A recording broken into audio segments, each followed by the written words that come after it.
Ma'am ఇప్పుడు కొంతమంది లేడీస్‌కి సెక్సువల్‌గా కొన్ని ప్రాబ్లమ్స్ అంటూ ఉంటూ ఉంటాయి. బయటికి చెప్పుకోరు. వాళ్ళకి ఏ విధంగా చెప్తారంటే అంటే ఏ విధంగా అవేర్‌నెస్ అనుకోవచ్చు? ఇప్పుడు ఒక రిలేషన్‌షిప్‌లో ఉన్నప్పుడు వైఫ్ అండ్ హస్బెండ్ కమిటెడ్ రిలేషన్‌షిప్‌లో ఉన్నప్పుడు మామూలుగా సెక్షువల్ రిలేషన్‌షిప్ అనేది చాలా ఇంపార్టెంట్. వైఫ్‌కైనా గానీ, హస్బెండ్‌కైనా గానీ. హ్మ్. ప్రతి ఒక్క మనిషికి సెక్స్ అనేది ఒక బయోలాజికల్ నీడ్. అవును.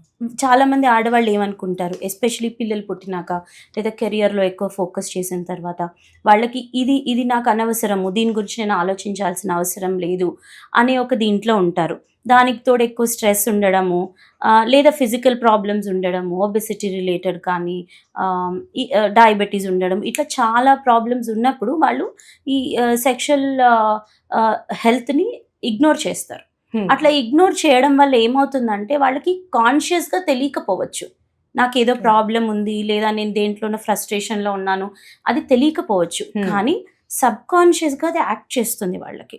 So, okay. దానివల్ల ఏమవుతుంది, వేరే వాటిల్లో ఫ్రస్ట్రేషన్ చూపించడము, లేకపోతే తెలియని డిప్రెషన్ రావడము, ఇలాంటివన్నీ జరుగుతుంటాయి. ఇంకా మూడ్ స్వింగ్స్ అన్నీ. మూడ్ స్వింగ్స్ ఇవన్నీ ఉంటాయి. సో, అందరికీ నేను అదే చెప్తాను.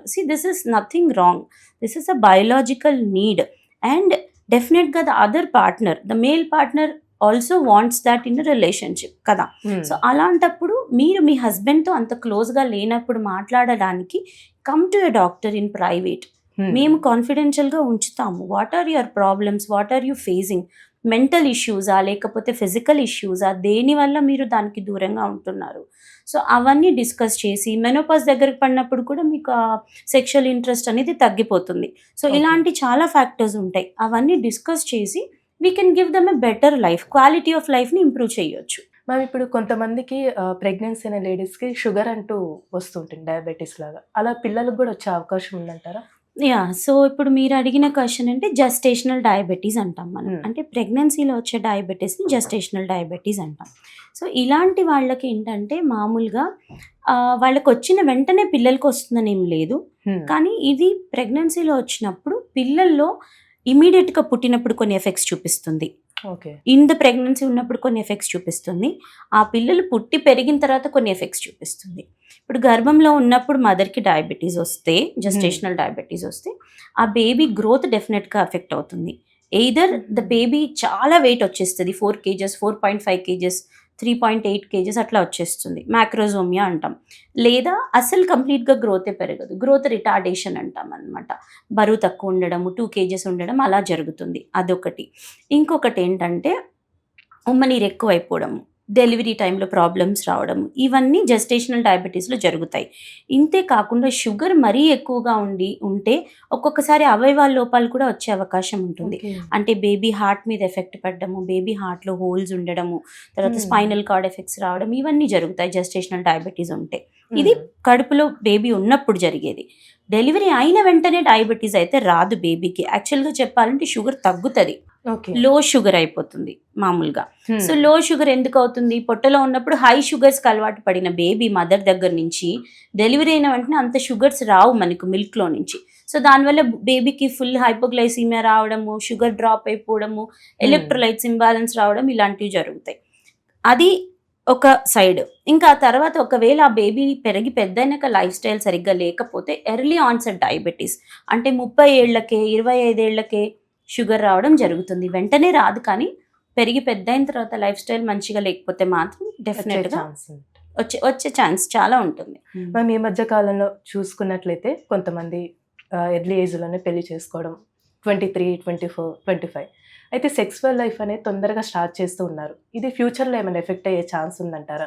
23, 24, 25 యాక్చువల్‌గా ఈస్ ఎ ఓకే. ఆహ్, చిన్న ఏజ్ నుంచి ఉంది. కానీ చాలామంది ఇప్పుడు నేను చూస్తున్న దీంట్లో ఏంటంటే, చాలామంది ప్రీ మ్యారిటల్ అంటే మ్యారేజ్‌కి ముందే ఫిజికల్ రిలేషన్‌షిప్స్‌లో ఉంటున్నారు. సో, అది కూడా కమిటెడ్‌గా ఒక రిలేషన్‌షిప్‌లో అంటూ కాదు.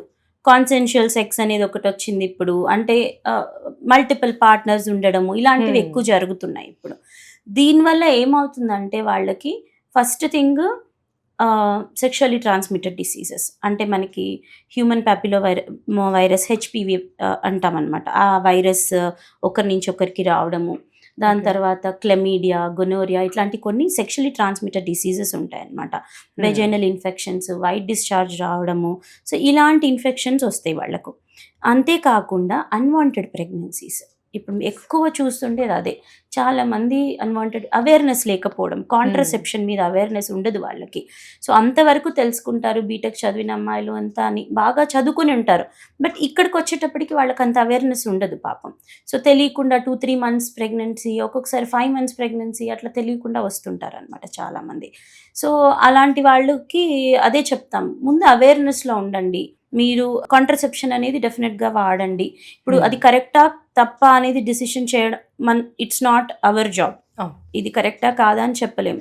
కాకపోతే ఇలా కాంట్రసెప్షన్ వాడడం వల్ల ఫస్ట్ థింగ్ మీరు ఈ అన్వాంటెడ్ ప్రెగ్నెన్సీస్ నుంచి you will be safe. Second thing sexually transmitted diseases నుంచి యూ విల్ బీ సేఫ్. ఇంకా ఇంతే కాకుండా ఈ అమ్మాయిలతోటి ప్రాబ్లం ఏంటంటే చాలా ఎమోషనల్గా గిల్ట్ అనేది ఉంటుంది వాళ్ళకి. సో ఆ గిల్ట్ని కూడా వాళ్ళు ఇప్పుడు మనకి ఫారిన్ కంట్రీస్లో ఏమవుతుంది, ఇదంతా నార్మల్. సో వాళ్ళకి గిల్ట్ అనేది ఉండదు, ఎమోషనల్ డ్రైనింగ్ అనేది ఉండదు.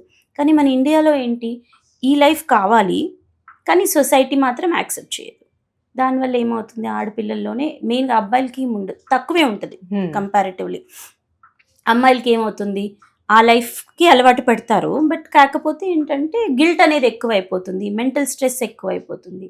సో దీనివల్ల అనవసరంగా డిప్రెషన్ రావడం, యాంగ్జైటీ రావడము, ఇలాంటి ప్రాబ్లమ్స్ ఎక్కువగా చూస్తున్నాం ఇటు మధ్య.